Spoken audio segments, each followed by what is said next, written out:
We're now going to look at the new application menu in AutoCAD 2010. This replaces the menu browser that we had in AutoCAD 2009. It is, however, still controlled by the big red A here in the top left corner of the screen. If I click on the little down arrow there, you'll see the application menu appear, and it is very different to the menu browser we used to have in AutoCAD 2009. It's very process driven now. The menu browser in AutoCAD 2009 purely replicated the old pull-down menus from previous versions of AutoCAD. What this does, you'll notice, is it gives you options and descriptions of all of the commands on the application menu. So if I hover over New here, you'll see it gives me the option to start a new drawing or a sheet set, for example. There are some other icons as well. If I hover over here, I can look at recent documents. I can also open documents.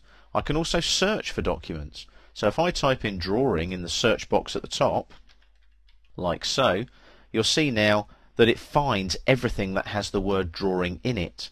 It goes to the AutoCAD help menus, it goes to the AutoCAD manuals and so on that are stored within AutoCAD as well. So you'll see there's lots of different options available to me. If I just backspace on the word drawing there and gradually remove those letters, it goes back to the application menu as well. That's a very useful feature because you might want to search for something and then go back to the menu to work on what you've just searched for.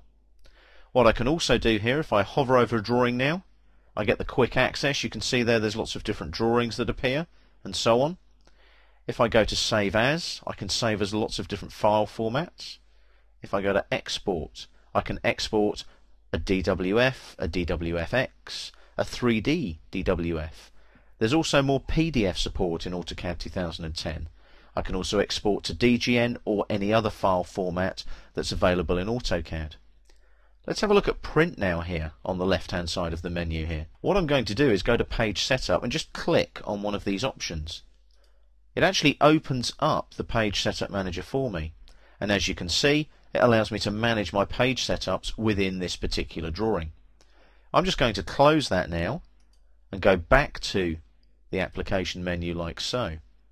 Drawing utilities. This is a very useful one because what this does is it gives you all the utilities that you might need within a drawing, such as properties of the drawing, setting your units within the drawing, auditing the drawing, recovering a damaged drawing file, and also as well now you can recover with external references intact, for example. Close. It's fairly self-explanatory, but what it does allow you to do is if you've got 4 or 5 drawings on top of each other that you're working with, you can close all of the drawings in one go, rather than just one by one. Or you can just close the current drawing, which is on top of those 5 drawings that you might have open. So as you can see, the application menu, which replaces the menu browser, is a much more functional, process-driven tool. It doesn't just replicate the old pull-down menus like it did in AutoCAD 2009.